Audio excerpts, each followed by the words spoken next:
ایک مرتبہ کا ذکر ہے کہ ایک ملک کا بادشاہ بہت ظالم تھا۔ وہ رعایا سے ہر وقت عجیب و غریب فرمائشیں کرتا رہتا تھا۔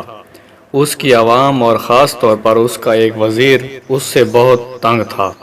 وزیر ایک نیک دل اور عقل مند انسان تھا، جس کی وجہ سے ملک کے حالات کافی بہتر تھے۔ ایک دن بادشاہ کو ایک عجیب و غریب خواہش سوجی۔ اس نے اپنے وزیر کو حکم دیا کہ مجھے ایک ایسا محل بنا کر دو جس کی تعمیر اوپر سے نیچے کی طرف کی جائے، اور اگر وزیر 10 دن کے اندر یہ کام شروع نہ کر سکے تو اس کا سر قلم کر دیا جائے۔ وزیر بہت پریشان ہوا کہ اب کیا کرے۔ بہرحال جب وہ اپنے گھر پہنچا تو اس نے اپنی بیوی کو سارا قصہ سنایا۔ بیوی نے مشورہ دیا کہ تم اللہ سے مدد طلب کرو۔ وزیر نے فوراً وضو کیا اور 2 نفل پڑھے اور اللہ تعالیٰ سے دعا کی۔ دعا کرتے کرتے وزیر کو نیند آ گئی۔ خواب میں کیا دیکھتا ہے کہ وہ ایک جنگل میں جا رہا ہے کہ اس کو کوئی چمکتی ہوئی چیز ملتی ہے جسے لے کر وہ بادشاہ کو دے دیتا ہے، اور بادشاہ بہت خوش ہوتا ہے۔ صبح وزیر نے اپنی بیوی کو سارا خواب سنایا تو بیوی نے فوراً کہا کہ جنگل کی طرف جاؤ، وہاں سے تمہیں مدد ملے گی۔ وزیر نے اگلے دن رختہ سفر باندھا اور جنگل کی طرف نکل پڑا۔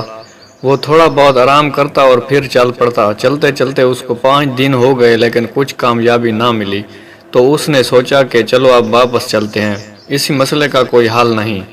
جب وہ واپس مڑنے لگا تو اچانک اس کی نظر ایک خرگوش پر پڑی جو بیچارہ شکنجے میں پھنسا ہوا تھا۔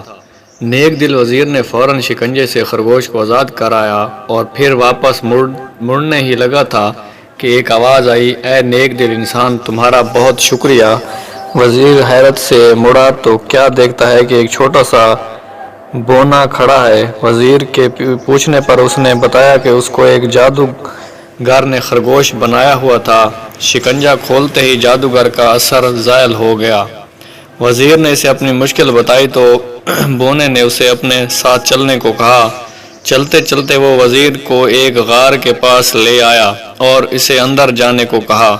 وزیر اندر گیا تو دیکھا کہ اندر ایک بزرگ عبادت کر رہے ہیں۔ وزیر نے انہیں سلام کیا اور اپنی مشکل بتائی۔ بزرگ مسکرائے اور کہا، بیٹا کوئی مسئلہ نہیں، اور ساتھ ہی وزیر کو ایک طوطا دیا کہ اس کو اپنے ساتھ لے جاؤ، یہ تمہاری مدد کرے گا۔ وزیر نے ان کا شکریہ ادا کیا اور واپس اپنے شہر کی طرف چل دیا۔ اپنے گھر جا کر اس نے اپنی بیوی کو سارا ماجرا سنایا۔ اگلے دن وہ بادشاہ کے محل گیا اور بادشاہ کو کہا، آپ میرے ساتھ چلیں اور دیکھیں میں کیسے اوپر سے نیچے کی طرف محل تعمیر کرتا ہوں۔ وزیر بادشاہ کو ایک کھلی جگہ لے آیا جہاں بادشاہ نے نیا محل بنانے کو کہا تھا۔